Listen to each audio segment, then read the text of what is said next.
Ellen Marston thought she'd buried danger the day her husband went into the ground, until a blood-soaked outlaw collapsed on her porch, begging for mercy. His name was Colt Avery, a man hunted across 3 states, yet in his fevered eyes she saw something fragile, something human. She nursed him through the night, hands shaking, heart torn between fear and compassion. But when the sun rose and Colt finally pulled off his mask, Ellen's breath caught. The face beneath wasn't just an outlaw's. It was the ghost of a past she prayed would never return.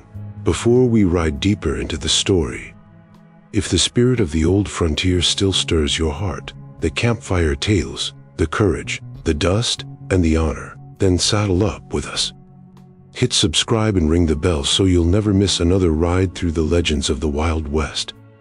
Now, let's get back to the trail. A storm rolled in like a warning from the past. Hello. Wet rumble that pressed the sky toward Ellen Marston's lonely homestead and made the scrubbed windows shiver. She stood at the threshold with the lantern held like a promise, the same hand that once steadied her husband on a long winter night when the fever took him. And she watched a horse topple in the mud beyond the fence, heard the animal's paying breath cut off like a metal broken in 2, and then the man, half clinging to the saddle, half falling, hit the porch and slid, his coat a dark map of blood and rain. He smelled of iron and smoke and something older that Ellen could not name. And for a small, unbearable second she was only a woman at a door, a woman who had learned to measure a danger by the angle of a boot or the hollowness of a voice. But loneliness is its own kind of withering, conscience is stubborn. So she stepped down, hands steady though her knees burned, and dragged Colt Avery inside, fumbling with the latches as if the old house itself agreed that strangers should not be left out in a night like that. Colt's body shook with fever and every breath looked like bargaining with pain. He murmured, "Thank you, ma'am," and the words were low enough to be an apology and soft enough to be a prayer. And when Ellen saw the shape of his jaw through sweat, the way his fingers tightened around the hem of the blanket, something inside her recoiled and then softened, as if 2 weathered hands, one that had buried a husband and one that had buried a life, recognized the same loneliness. She set him by the hearth, tore strips from a sheet with hands that remembered stitching hemp for Luke's shirts, washed the worst of the blood with water warmed over a kettle, and as she doctored a wound that bled black in the lamplight, she listened to the ragged rhythm of his breath and the half-sentences that slipped through his chattering teeth, scraps of places, names muttered like broken beads. And he flinched when she shrugged a shoulder, a motion that suggested he'd been taught to expect pain wherever hands reached. Fear rooted her to the doorway at first. That old sharp fear that had come the night masked traders took the light from her house. But the house had kept its own counsel and now something kinder steered Ellen. A steadying that grew from the marrow of the woman who had poured coffee at dawn for a man who would not come home. She told herself it would be only until dawn. A small, practical light to tidy chaos. Yet every small care she gave, tucking a blanket, turning his head to ease a cough, whispering, "Easy now, rest," felt like a betrayal of the life she'd agreed to live alone and a reclamation of a no-old, softened part of herself. Outside, the wind skittered over the fields like restless animals. The porch boards creaked with the weight of secrets, and once, in the hush between storms, Colt's voice rasped, "You shouldn't have," and Ellen's hand stilled over a bandage, her pulse bell in her throat, for there was something too weary to be bravado in the words, something that read like a confession. She met his eyes and found them fever bright, not the cold color of a calculated killer but a raw, animal shock. And when he said, "Name's Colt Avery," it landed like a name given in trust, though she had heard the name before, on cattle tags and whispering lips, on the edges of tavern stories that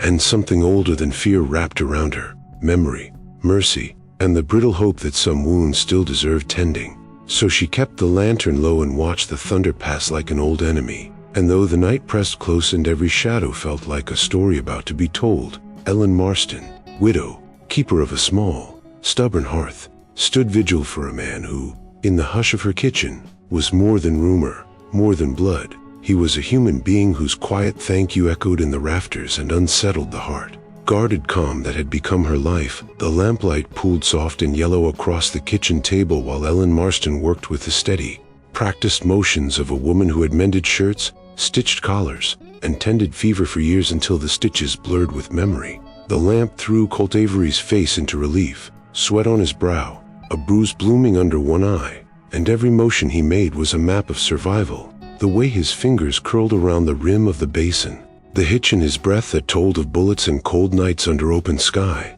and as Ellen dabbed at a rag and threaded a needle, she could not help but be pulled back to that night when Marshal Luke Marston's life narrowed into a single, ragged line. She remembered Luke's hand, warm and sticky with blood, the grit of the road clinging to his skin, and the short, gravelly voice that had once ordered her to remember caution, trust carefully. Danger wears familiar faces, words that bed in Ellen's memory like a warning sign half buried by years. Now, under the same lamplight, she was offering shelter to what everyone in town called danger, and the irony sat heavy like an extra coat she hadn't chosen to wear. But compassion has its own stubborn gravity, and loneliness, she knew, could be as sharp as a brand. Colt flinched when Ellen pressed a poultice to his side, a tiny animal reaction that betrayed a lifetime to expect pain from any reaching hand, and he muttered through clenched teeth, "Storm got me worse than I thought," as if a simple sentence could anchor him to the present instead of the runaway years. And Ellen watched him, jawline set, voice a low rasp, the tilt of his head when he listened, and the more she observed, the more a strange, private recognition tugged at her ribs, a familiarity like a melody half remembered. She thought of boys at play, of shared laughter and of summer song, of a neighbor's voice calling across a fence, and the pieces did not line up cleanly, but they slid near enough to make her uneasy. She moved with intention, no idle questions, no too quick judgments, because dialogue, she believed, should be lean and heavy, each word a stone, and so she let her hands speak as she bound and cleaned, letting the quiet become a place where truth might stumble out. Colt's murmurs came in fragments, places name-checked like towns that smelled of whiskey and salt, the word rail one moment, fire another, and there was a tiredness to them that smelled of long roads and older grief. He shut his eyes as Ellen smoothed the bandage, and for a breath he looked like a young man again. Not an outlaw, not a wanted poster come to life, but someone who had been hurt and hoped for a balm, and the sight made Ellen's resolve fracture a little. Grief, she understood, could carve compassion into people in strange ways. The kettle hissed, rain drummed the eaves, and in the hush between each sound Ellen's thoughts sprayed memory and caution. Because Marshal Luke's last glance had been a shuddered farewell, and in that glance had been more than the end of a life. It had been a failing map of alliances, betrayals, and faces that looked too much like neighbors. Yet she could not harden her heart against a single human who came to her door bleeding. "Why'd you run?" she asked once, not as accusation but to hold the silence at bay. And Colt's eyes opened, feverish soft, and he answered small, "'Cause they were faster with names than with facts. 'Cause running saves you until it don't." His voice was the sound of gravel tumbling downhill, and Ellen heard in it someone who had been forced into a shape he did not choose. She kept working, stitching Luke's old scarf into a tourniquet because the fabric felt right in her hands, because ritual steadied the mind, and as the night stretched with long, cinematic pauses, each movement deliberate, each silence pregnant with meaning, Ellen realized that this stranger had folded himself into the contours of her life in a way that would demand reckoning. Fear still pressed at the back of her throat, but so did something else, the small, stubborn light of mercy that had made her keep Luke's boots polished on mornings he left and had taught her to pour coffee for a man who never returned. The lamplight caught the damp and cold slashes as he drifted toward sleep, and Ellen, palms raw and steady, listened to his breathing, sometimes shallow, sometimes ragged, and thought of the marshal's last words again, and how trust could be taught not only by warnings but by the hands that kept vigil through a storm. Dawn came thin and pale, pressing through the curtain window like a hand probing for a truth, and Colt Avery woke as if pulled from water, gasping and clawing at the air before his fingers found the empty place where a gun ought to rest. Ellen's heart lurched, but her voice was quiet and steady. "No sudden moves.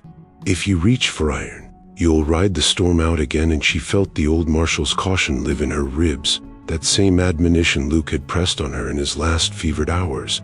But this was different. It was the sound of someone pleading with a man who had already learned the hard shapes of trust. Colt's breath rattled. His eyes, fever bright, scanned the room as if cataloging exits, and when Ellen helped him up, he resisted only a moment before letting her guide him to the chair by the window. The light washed over his face, and it was then, in the small, merciless clarity of morning, that Ellen's blood ran cold. Beneath the grime and the stubble and the small, new scars, the face staring back at her had the same contour, the same crooked laugh line near the mouth, the same stubborn slope of nose she had known all her life. It was Levi Carter's face, the boy who had once dared to steal apples from her father's shed, the friend of her Luke when they were all young enough to believe the world would hold them. Levi who vanished in a fire that took a house and was supposed to have taken him with it.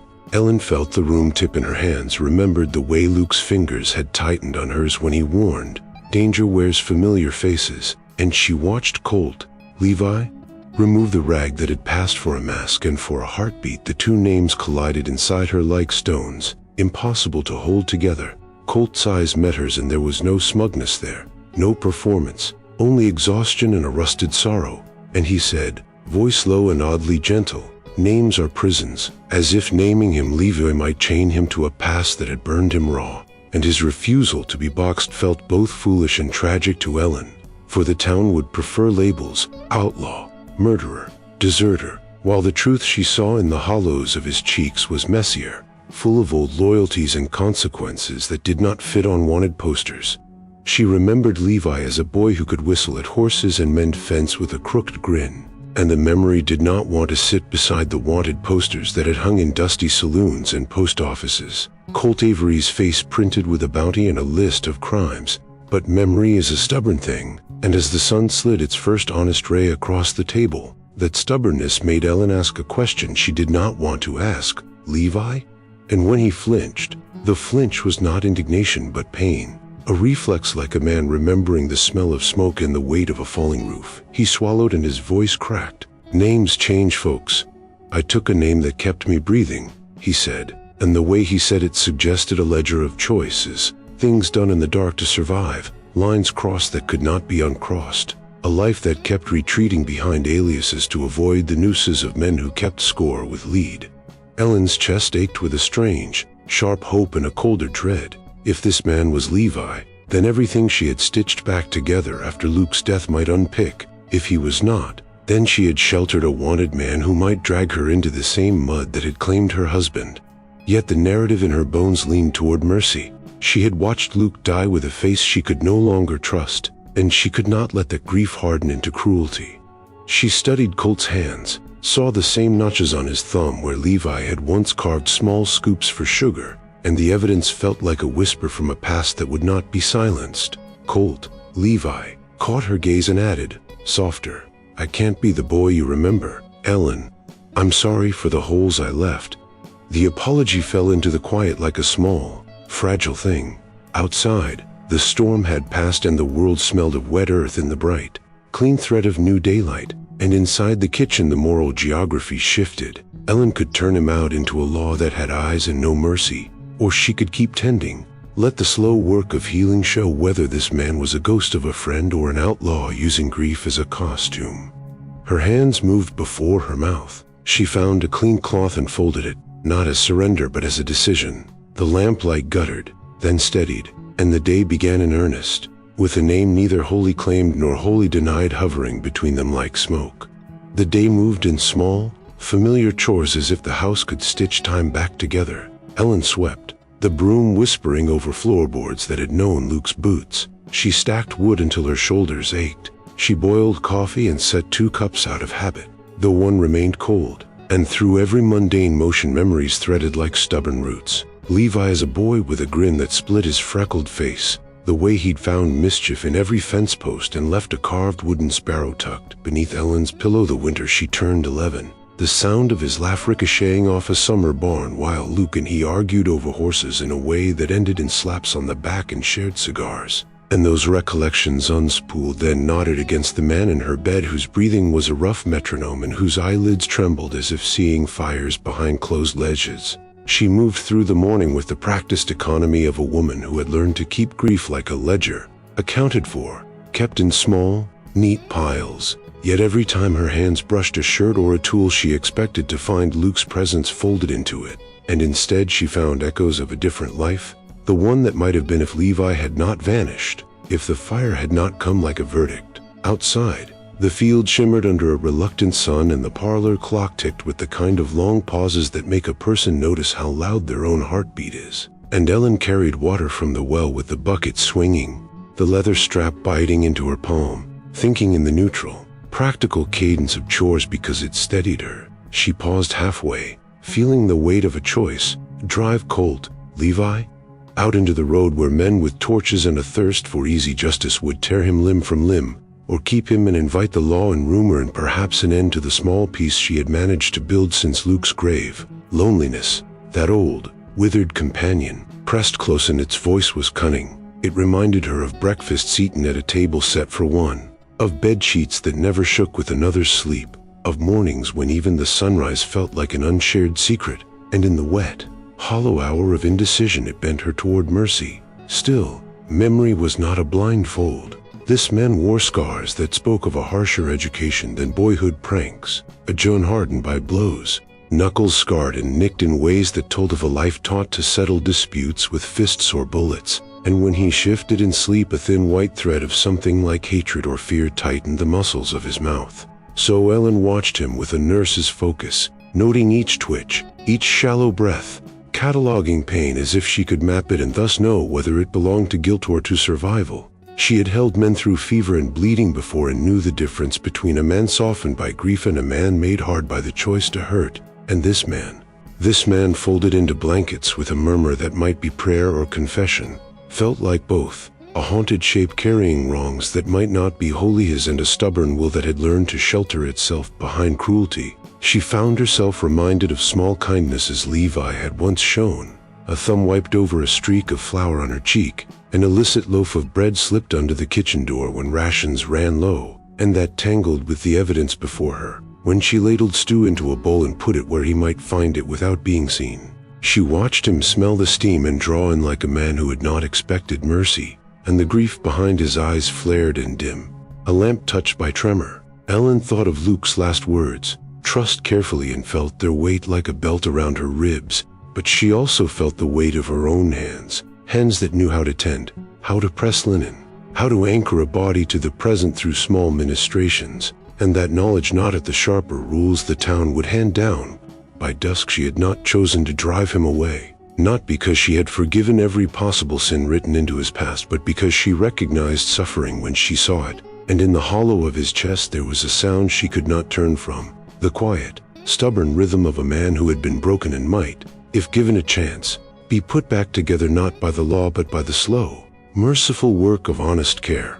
Hoofbeats came like a prophecy, distant at first, 2 or 3 taps of leather on dirt that swelled into a drumbeat across the valley, and Ellen Marston looked up from mending a shirt at the kitchen table, her fingers suddenly clumsy with the weight of knowing how fast lawmen and hunters could turn a lonely homestead into a trap. She saw riders combing the horizon, dust smoking behind them, hats low, the hard silhouette of men who kept their eyes on the ground for traces and their ears open for gossip, and her chest tightened with a cold, precise panic as she realized the hunters had followed tracks into her fields. She moved without thinking, the kind of automatic work lifetime of keeping a house teaches. She slipped Colt's saddle from the back room and pressed it under a stack of hay in the barn until the straw swallowed its shape. She dragged the spare blanket over his boots and helped him roll into the false wall built by Luke long ago for times when storms were more than weather. And all the while she felt the old marshal's caution coil in her like a cat ready to spring. Colt lay very still, a man practicing the discipline of invisibility, his breath a shallow thing like a candle nearly blown out. And when a shadow fell across the doorway and the first rider raised his voice to ask if anyone was home, Ellen stepped to the threshold and set her face into the mask of the woman who had learned to answer for herself. "Just me," she said, and the words came out even, small as the bell over the post office, but they carried the steadiness of someone who had survived a worse kind of weather. The hunter's leader narrowed his eyes and tried charm like a rope. "We heard an outlaw might have passed this way, ma'am. Any strangers?" And Ellen felt the room tilt with the possibility that truth or refusal could end in flames, in questions that would not be satisfied until the news had been catalogued. so she held to a single thread. The house was hers and she was alone, and in her voice there was no tremor the men could use. Outside, rain that had been promised earlier in the day threatened again. The sky a low bruise, and the riders conferred in low grunts, circling like dogs around a scent. Ellen stoked the embers in the stove as if the motion could knit her nerves back together and kept talking. Voices soft, the economy of words meant to sound collaborative rather than defensive, because dialogue can be a shield when it's wielded quietly, and her calm rated with a desperate prayer that the men would not look long enough to think they had found mischief. Colt's whisper came like a blade in her ear when the hunter's boots had moved off. "If they see me, you'll hang beside me." And the confession landed with the weight of a man naming the worst possible consequence, making Ellen's stomach drop into an old, raw hollow that remembered a funeral pyre and a marshal's folded hat. She met his gaze when she returned inside, saw that the world had narrowed to a single, terrible ledger in his eyes, his life on one side, the woman who sheltered him on the other, and the emotion there was slippery, a mix of guilt for what he might have drawn upon her and gratitude so fierce it tasted like metal, because he understood, in a way he may never have allowed himself before, what it took for a stranger to risk everything for another's breath. The hunter's dust faded like a bad dream, and for a moment the house exhaled, but nothing about the moment felt safe. Ellen caught herself counting possibilities, signals to the town, the price on Colt's head, the names rumor would add to his list, and thought of the children who once played in her yard, of Luke's careful face in the daylight, and how the moral landscape of a widow's choice had folded into something stranger. To protect 100 men was to court peril, but to turn him out was to send a human being back to the jaws that had already bitten him once. She moved to bring a warm cloth to Colt's forehead, fingers steady though her heart hammered, and he studied her for a long minute as if trying to memorize the angle of her jaw in case he had to describe her to men who counted faces by rewards. And when he finally managed to laugh that sat wrong in his chest, it sounded more like a prayer. "You got a brave streak, Ellen Marston." And she answered without bravado, "I got a stubborn one," because in the hush after the hunters left, after the thunder rolled away like a promise broken, the two of them stood at the edge of a choice that would write new lines into both their lives, and the valley held its breath with them. While we catch our breath by this dusty road, go on and tip your hat to the last rodeo. Give this story a like, and subscribe so you can ride with us again soon. All right then, let's get back on the trail. When the hunter's dust finally died on the road and the house settled into a thin, trembling quiet, Colt, who had lain with his eyes shut like a man reluctant to meet daylight, rolled his shoulders as if shaking cold from a coat and, in a voice that had the raw edge of truths long swallowed, began to tell Ellen a story that rearranged the world she thought she understood. He spoke of a cabin that once stood where the scrub now cleaved to the sky, of a winter when flames took more than timber, when his family's roof collapsed into embers and smoke and the names of the men who came at night were dressed in cruelty, and how his brother, a boy with a stubborn jaw and a laugh that could split an afternoon, had vanished into that flame as if the world had decided to forget him.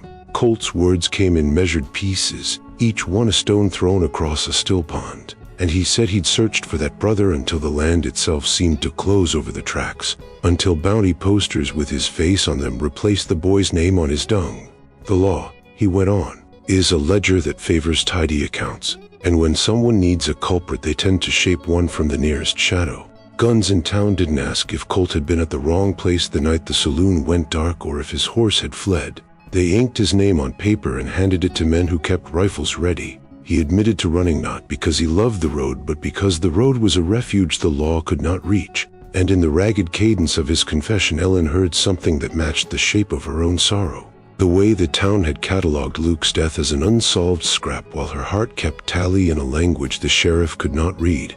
Colt outlined the slow economy of survival, how masks become useful when faces bring bounty, how aliases are sewn together from the scraps of story a man can afford to tell, how a man learns to take quick coin and quicker exits because hunger and fear are patient teachers, and the image in Ellen's mind shifted monstrously, from a wanted poster nailed to a tree to the boy who had once left a carved sparrow under her pillow. She remembered Levi Carter's hand, small and sure, the way he'd whittled it bird with the concentration of someone trying to fix the world in miniature, and now the man before her, called, spoke with a tenderness that didn't belong to the caricature on the broadside, and the lines that separated them grew porous until she could not say where Levi ended and Colt began. He told of being blamed for a raid he tried to stop, of how men with money and anger preferred a narrative that closed the gap between crime and consequence with a single, convenient villain, and how once the law's ink dried, the men who wanted trouble came with ropes and torches and made sure the accused paid in more than reputation. Ellen's fingers curled around the rim of her cup until the wood bit into her palm as Colt's voice folded into memory and the kitchen seemed to tilt like a stage revealing its backstage. He had hidden in shadows. He had learned to make himself invisible by becoming the very thing the world wanted to hate. And yet there were details that only someone who had known Levi in the bright, small years could have. The scar at the base of his thumb from when a knife slipped while whittling, the way he favored a vowel when he spoke a certain town's name, the way his smile tightened when he looked at old photographs. The confession was not a performance but a chisel cutting through myth, and Ellen felt the old caution hook had pressed into her. Trust carefully, rattled in her like a loose hinge. Still, the grief seemed something else in her. A nache that recognized the contours of loss and did not want to punish the living for the crimes of memory, as Colt named places she had known, as his language braided with her recollections of Levi whistling in the yard. The puzzle pieces slid into shapes that made a new picture, one where a boy made of kindness had been burned and remade into a man whose hands now bore the calluses of survival. She listened, torn between disbelief and the fearful tenderness that comes when a ghost returns in the flesh. And when he fell silent, the room swelled with the weight of the choice pressing at her chest. Do you turn the man out to the ledger of law and rumor, or do you hold him in the small, dangerous mercy of your own two hands and see if the man beneath the alias still answers to the soft, honest name he might once have carried?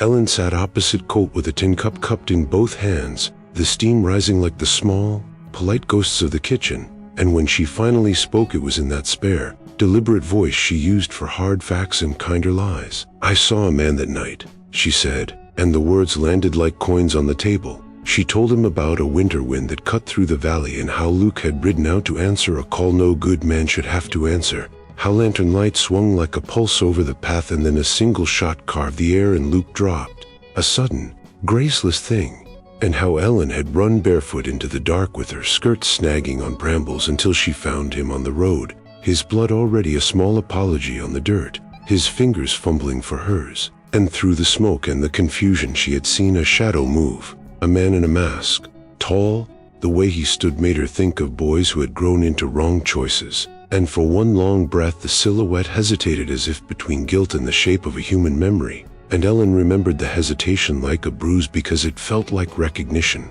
like a man who had known her husband and had not been able to stay. She said Luke's last words again, the ones he'd pinned to her before the fever took him. Trust carefully, and the weight of them folded into the kitchen like an old coat. And Ellen told Colt that she had never stopped wondering whether Levi had lived through a fire meant to bury him, and if survival had turned him into something unrecognizable. Her voice was flat, but the tremor underneath was a long, live thing. The congreve sharpens into a tool, and she watched Colt as if the lines of his face might rearrange into the face she'd once known, or make the lie of hope obvious. Colt's jaw tightened, the way a man's does when he wants to hold back a confession or a hurt that will demand another's pity. And his eyes went dark and distant as someone staring down a road he had traveled too often. He swallowed in the silence, and the room gathered like a curtain, thick and heavy, and then he said, quiet and almost gentle, some ghosts don't deserve to come home. And their words were not a denial but a benediction, a recognition that the boy she mourned might have been burned out of himself and what remained could be a danger wearing the skin of memory. Ellen's hands found the edge of her chair until her knuckles blanched. Because if Levi had returned not as the boy who carved sparrows but as a man who learned to take what the world offered with a hard fist, then her life, already threatened with loss, would be asked to forgive something that might not be forgivable. Yet the moral arithmetic of her heart was complicated. Luke's death had taught her that faces cannot be trusted simply because you love them, and it had taught her also that mercy is an act, not a feeling, one you do with hands that will later remember the act even if the mind wants to forget. She remembered Levi's laugh like a bell in a churchyard, the way he had once offered her a crooked piece of candy behind the general store, and that small, human ledger sat beside the ledger of crimes the town might pin to a man named Colt Avery, and Ellen felt the two ledgers rub against each other until the numbers blurred. Outside, the wind pressed the trees into motion and the house made small, settling sounds. Old homes like to show their bones when conversation turns heavy, and Ellen looked at Colt not with accusation but with the slow arithmetic of someone who knows how grief compounds. And she asked, not for answers but for truth in the way a surgeon asks for steadiness. And Colt, with a cough that sounded like a confession, kept his face turned away for a moment as if avoiding the mirror, then met her eyes and added, softer, if I'd been given the choice back then, maybe I wouldn't have run. And the sentence held more than regret. It held the stubborn possibility that some return, even dangerous ones, begin with a step toward the light. The second time the riders appeared, they did not come with questions softened by courtesy or the lazy confidence of men who believed the valley would give up its secrets at a whisper. They came like a storm given flesh, 4 of them this time, boots kicked with travel, eyes narrowed to slits, rifles resting easy in their hands, and Ellen felt her heart seize as the lead rider dismounted and spat tobacco into her dust, muttering that they'd burn her barn to the ground if she kept harboring filth. The cruelty in his tone was practiced, the sort that had been sharpened on years of hunting men like Colt Avery, and Ellen's pulse lurched in her throat so violently she had to grip the door frame to steady herself. But her voice, thin as a quill line, found a way out of her mouth. You'll get nothing but dust from this land, sir. The men exchanged looks, deciding whether the widow's defiance was stubbornness or a lie, and every second they lingered stretched like taut wire that could snap at the smallest tremor.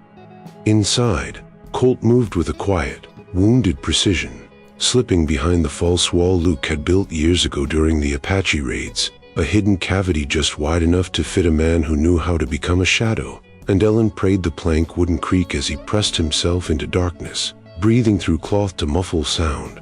The lead hunter pushed past her attempt at politeness, demanding she open the barn, the loft, the cellar, every room with a hinge, and Ellen's trembling voice stalled them by sheer force of fragile will. She spoke of chores undone, of a bad hip slowing her down, of the storm that had soaked the ground and made the barn door stick, each lie dropping from her lips with the desperate, rhythmic cadence of someone who knew she had no weapon but delay. The men paced the yard, muttering to each other, weighing the risk of pushing harder against the possibility they were wasting daylight. And when one of them lit a match near a bale of hay, Ellen's breath hitched so sharply she felt the edges of her vision darken. Her mind flashed to Luke's last hours, the way firelight had danced on his ashen cheeks as he told her danger wore familiar faces, and she realized then that men like these didn't need proof, just an excuse. She stepped forward, forcing her voice to steady itself against the rising panic. My husband died because men forgot the value of a home. You won't make me bury another one. And something in her eyes, perhaps the steel of old grief, made the rider pause long enough to let the match burn down to his fingers, and he cursed, shaking the flame dead. After a final, lingering sweep of the property, the hunters mounted up, muttering that they'd circled back by nightfall, and the thunder of their departure turned dust into an angry shroud.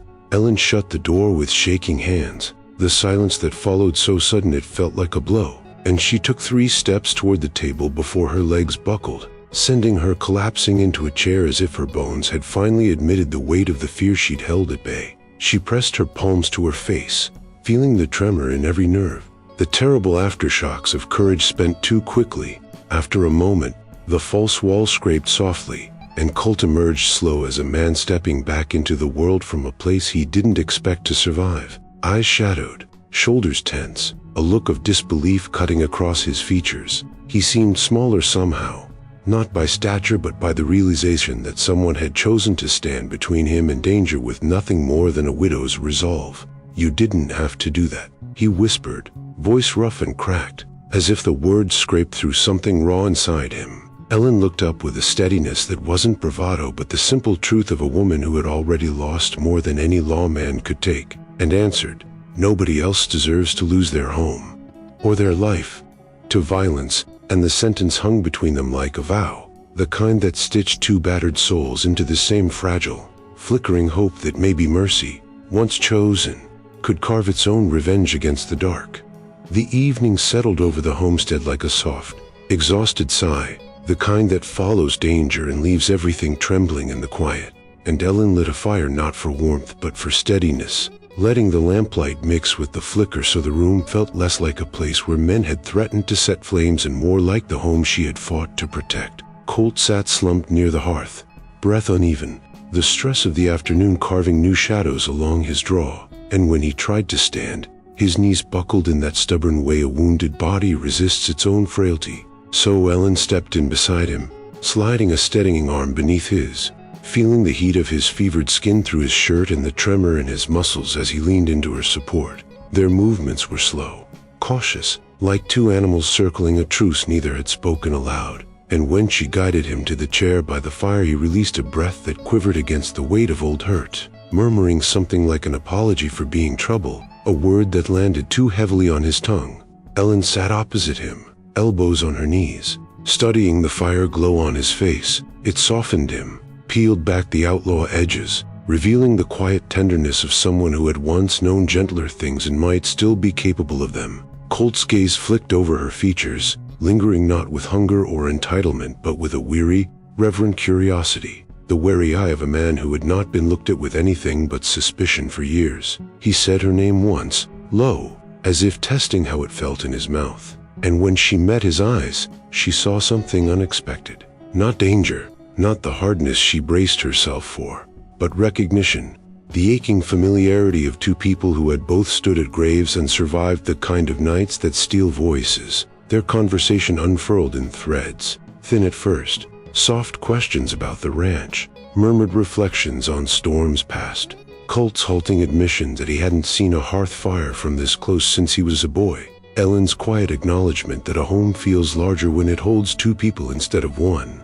and the pauses between their words carried weight, long and rhythmic, the slow burn cadence of two souls relearning how to speak without barbed edges. Ellen found herself studying the curve of his hands, the careful way he held the tin cup she handed him, as if afraid to break anything that belonged to her, and in that carefulness she glimpsed the boy Levi had once been, the boy who carved sparrows with patient thumbs. Colt watched her with a similar searching tenderness, seeing the strength she tried to tuck behind grief, the quiet resilience that had held her upright through widowhood, fear, and the day's terrors.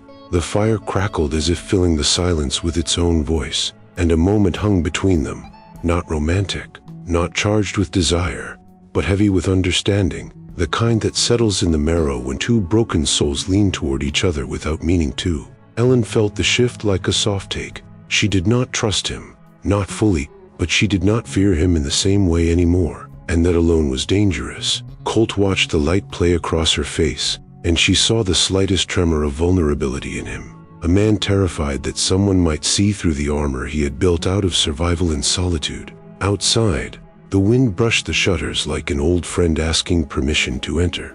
But Ellen and Colt stayed inside that fragile quiet, held in the glow of the hearth, two lives briefly woven together by chance, loss, and the small, stubborn hope that maybe, just maybe, recognition could be the first step toward redemption.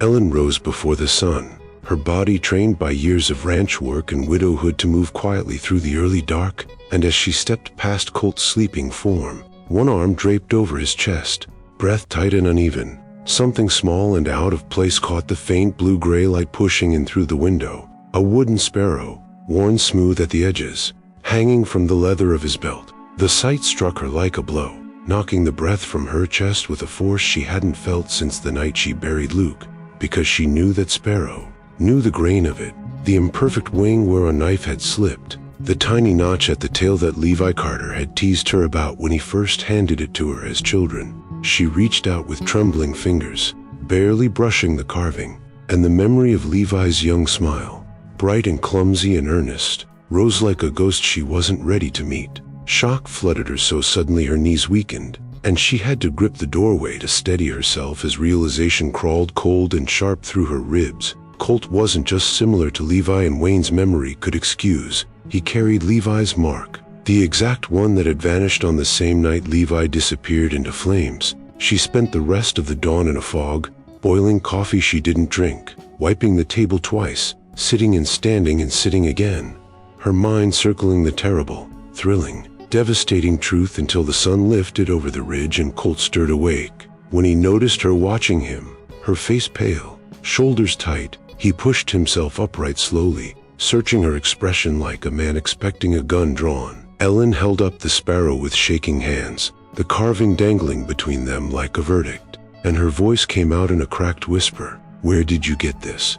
A question that was really a demand for the truth he had been circling but never naming. Colt's body stiffened instantly, the breath freezing in his throat, and his eyes, usually guarded, shadowed, careful, filled with something heavy and raw, a sorrow that looked too large for his bones. He rubbed a hand over his jaw, shoulders sinking as though the weight of the past had finally caught him, and he spoke slowly, the words scraping out like splinters. "Levi Carter died the day his family burned." He paused, swallowing hard, and added, "I survived. But I wasn't the boy you remember anymore." And Ellen felt the sentence settle like ash over her skin, both a confession and a punishment. The room swayed with the enormity of it. Levi lived, but not as Levi, and the man before her, Colt Avery, outlaw, fugitive, wounded stranger she had sheltered and tended, was stitched from the remains of that lost boy. She stepped closer, her breath catching as old grief mixed with fresh betrayal, and her voice broke open as she said the question she had carried for years like a thorn under the skin. "But you were here the night Luke died," and the accusation trembled with equal parts hope and horror. Colt didn't deny it. His jaw clenched, his gaze dropped, and the silence he offered instead of lies told Ellen everything. The hesitation she'd seen in the masked figure fleeing into the trees, the familiar way he'd moved, the reason her heart had twisted that night with a recognition she hadn't dared to name. The truth hung between them like a rope pulled too tight, shaping the room, shaping the morning, shaping the story neither of them could escape now. And Ellen felt tears threaten, not from anger alone but from the bitter knowledge that the boy she'd once trusted, the friend who'd vanished, had returned to her doorstep carrying a past tangled so deeply with her pain that neither of them could walk away unscathed. While we catch our breath by this dusty road, go on and tip your hat to the last rodeo.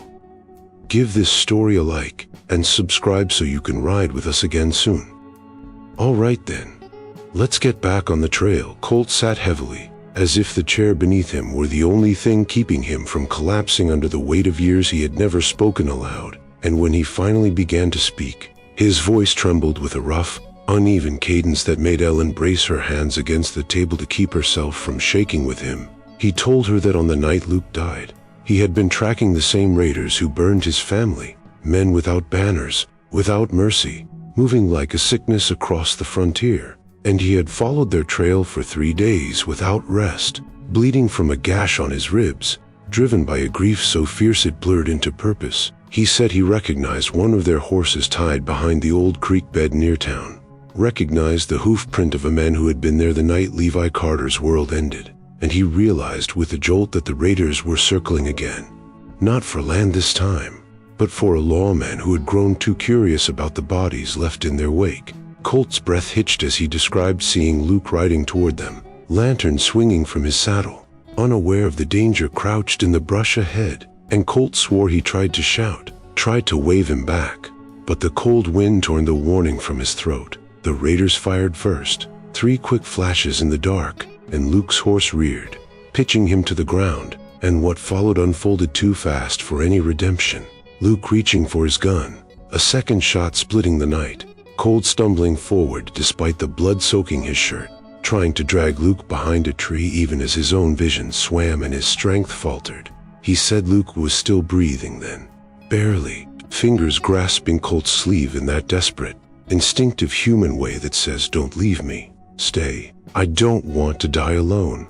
And Colt tried, God, he tried, to fire back, but the raiders saw him, recognized him, and one shouted his name like an accusation sharpened by fire and hatred. And in the confusion, Colt was hit again, the blow sending him staggering into the trees. He told Ellen his memory split after that, fractured by a pain. He remembered Luke's whisper, remembered the lantern falling, remembered seeing Ellen in the distance running toward the road with her hands outstretched, her voice cutting through the gun smoke. And he remembered the terrible realization that if he stayed a moment longer, the raiders would kill her too, just to erase witnesses. So he stumbled away, not from guilt but from the desperate, hunted instinct to lead danger away from the woman running toward her dying husband.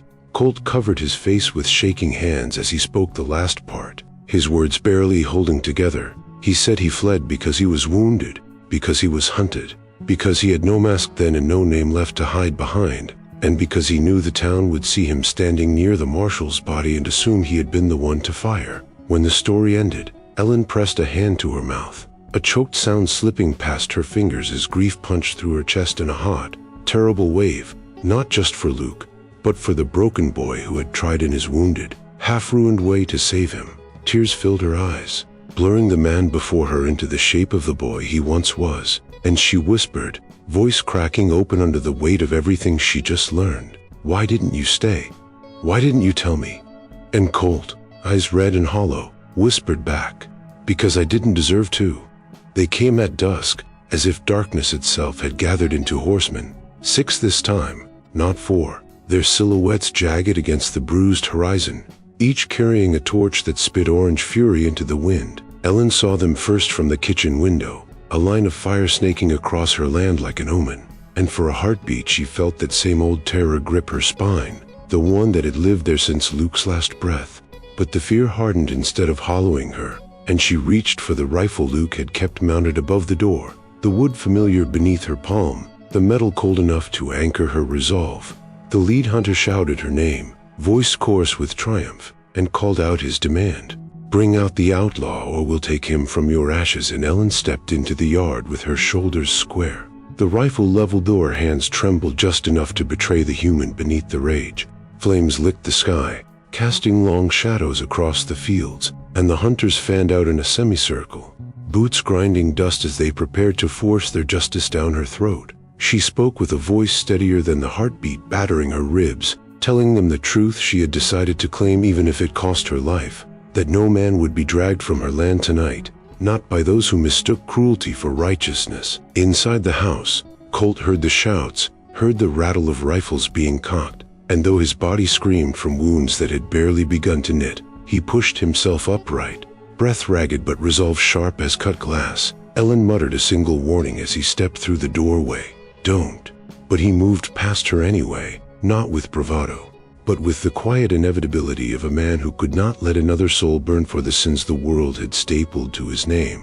He stepped beside her like a shadow folding into its rightful place, and the hunter's torches illuminated the blood still crusted at his temple, the bruise darkening his cheek, the hollows carved by days of fear and sleeplessness. Yet there was something in his stance that made the riders hesitate, a steadiness, a willingness, a resolve that looked more like a death wish than weakness. Ellen felt him close at her side, his shoulder brushing hers, and the proximity sparked a strange, aching loyalty inside her, the kind that threads itself between two battered souls without permission.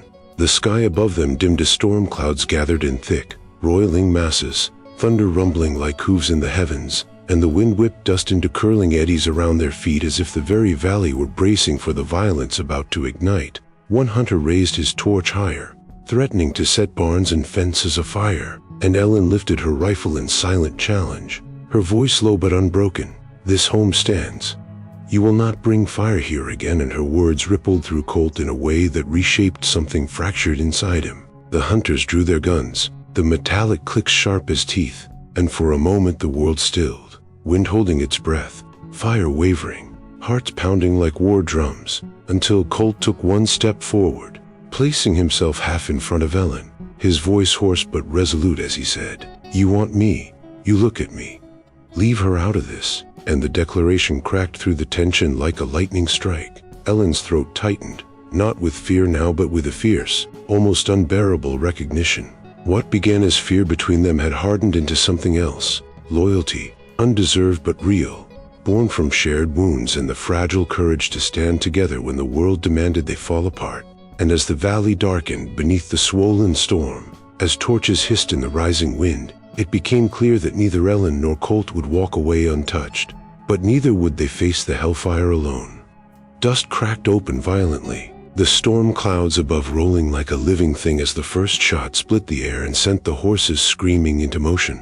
The bounty hunters surged forward in a blaze of torchlight and gunfire, and Colt reacted before Ellen could breathe, shoving himself off the porch with a burst of strength he had no right to possess, sprinting into the open field where the failing light cast long, frantic shadows. He moved with the instincts honed by years of running, darting low behind a water trough, kicking up dust to blind a rider, drawing fire away from the house with reckless, deliberate abandon, each motion both desperate and precise, as though he had memorized every contour of escape the land could offer.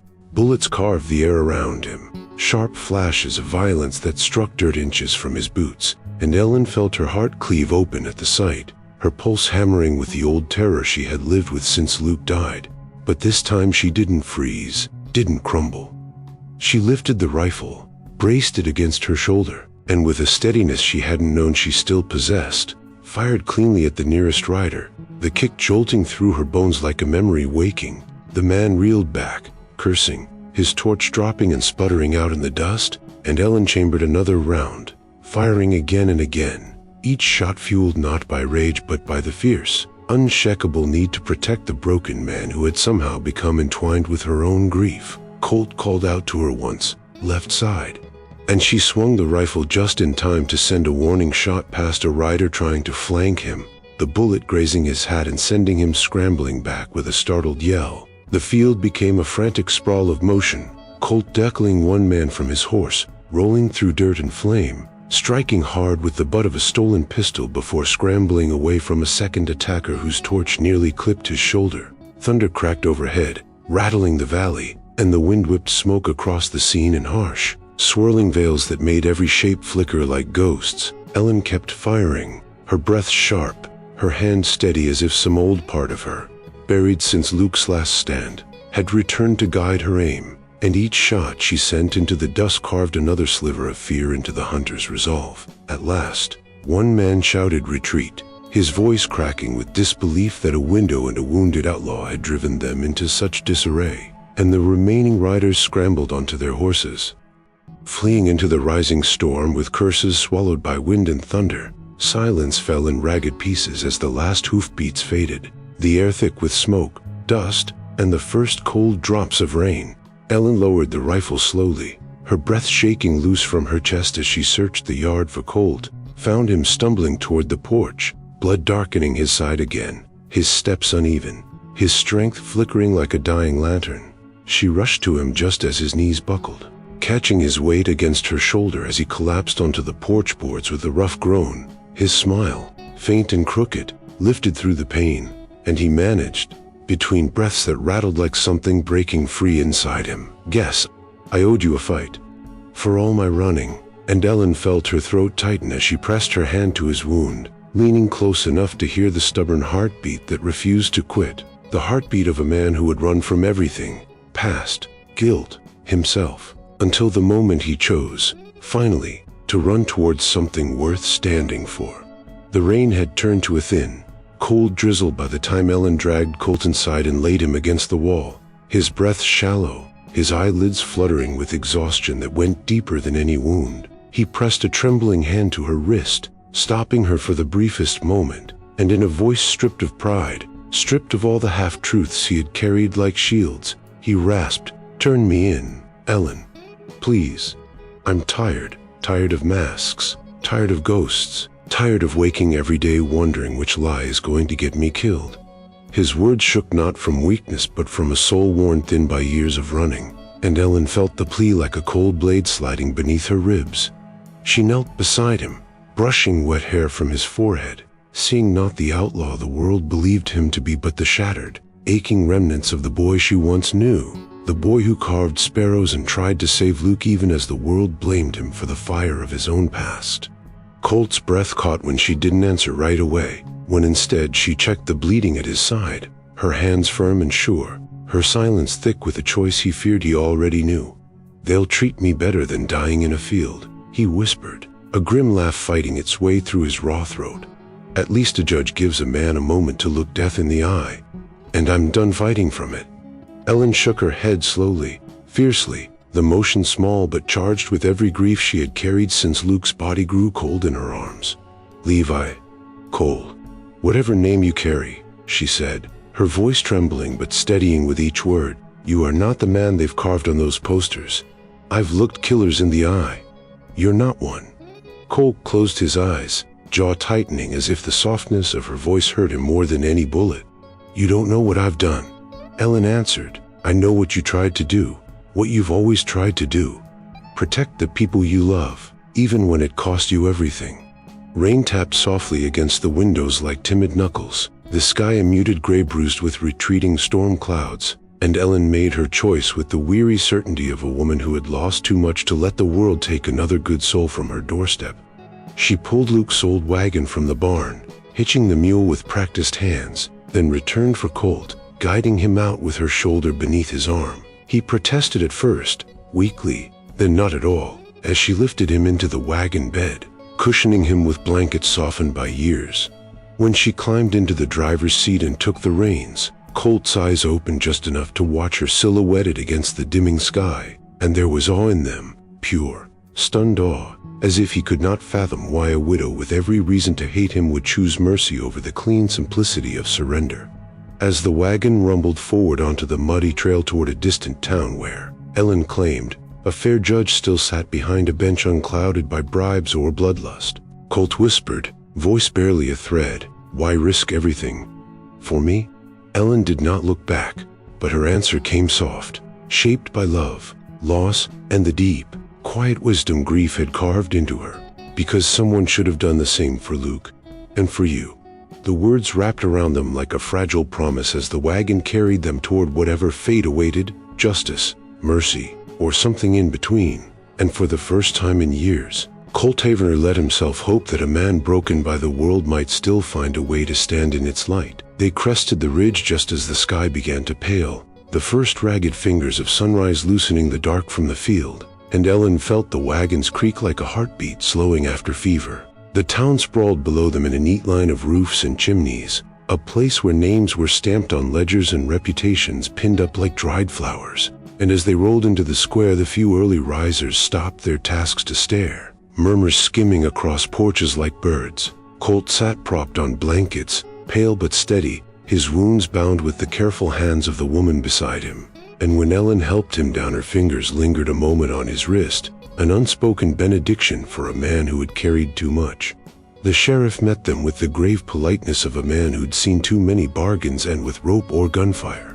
But when Ellen explained she'd bring Colt to the judge and asked only for the law to do its slow work, something in the sheriff's face softened. Maybe it was the way she stood beside the wounded man, not as accuser but as witness to a truth people were reluctant to accept. Or maybe it was the tired hope that a small, stubborn mercy might reset the ledger of a town that too often chose spectacle over fairness. They walked together up the courthouse steps, Colt's shoulders hunched against the dawn breeze as if sheltered by resolve rather than cloth, and the wooden doors swung shut behind them with a sound like a page turning. The courtroom smelled of old paper and oil and the faint ghost of coffee someone had drunk hours before, and the judge, a man known for a hand steady enough to split hairs and a face softened by years on the bench, listened as Ellen spoke plainly about the night that had broken both their lives and about the man who had come to her door not to beg for pardon but for a chance to be held accountable. Colt did not call for pity. He answered with facts and a steadiness learned at the rough edge of survival. And when the stories were told, the judge nodded and set a date, not a sentence, a time for evidence and testimony where law could sift rumor from reality, and that simple promise of due process felt like a kind of mercy neither of them had been sure existed anymore. Ellen stayed by the railing while Colt turned himself in, the clang of the lock a sound she felt in her bones, and though the bars closed with the small finality of a book shut on a chapter, she did not shove him away. She had brought him here. She had chosen the harder road of truth, and now she held to the consequence like someone holding a lantern through fog. As the sun climbed, painting the courthouse steps with gold, Colt's voice floated to her, rough with something like hope, and he managed a grin that split the wounds in his face with a stubborn light. If I walk out of here a free man, I'll come back and finish fixing that fence of yours. The absurd domestic promise, fixing a fence, landed between them like a fragile, human covenant, and Ellen felt a warmth rise through her that had nothing to do with the sun. She smiled, not the brittle, polite smile that greets neighbors at funerals, but a smile warmed by a long, hard-earned hope, the kind that loosens the shoulders and lets the chest expand after years of holding breath. She left the town with the weight of what had been done and the fragile promise of what might yet be, and when she returned to her porch the scene was as she had left it but for the way the light now seemed to sit differently on the boards, like a blessing passed through the grain of the wood. She set a kettle on the stove and listened to the wind move through the valley as if it were a voice carrying small, necessary truths, and she thought of the road ahead for both of them, just as slow and uncertain, mercy risky and fragile, and a kind of work that does not end with a verdict. The work of healing, of rebuilding fences and trust, of learning to let ghosts speak without letting them make you their prisoner. The porch creaked beneath her feet, the morning bent toward ordinary tours, and Ellen felt, with the quiet conviction that comes after great storms, that even in the harshest frontier, where names become law and law can be cruel, hearts could still find a way back to each other. Whatever came next, trial, prison, acquittal, was not the final measure of a life, the promise of a man who'd learned to hope again, and the willingness of a widow to stand with him while the world judged, had already carved a new line into the ledger. Redemption, like dawn, arrives slowly, but it comes. If this story stirred a memory or two, saddle up with us again. Hit subscribe and help keep these old frontier tales alive. Out here, every name, every trail, every sunset still matters. So till we meet again, friend, keep your hat tipped to the past and your heart pointed west.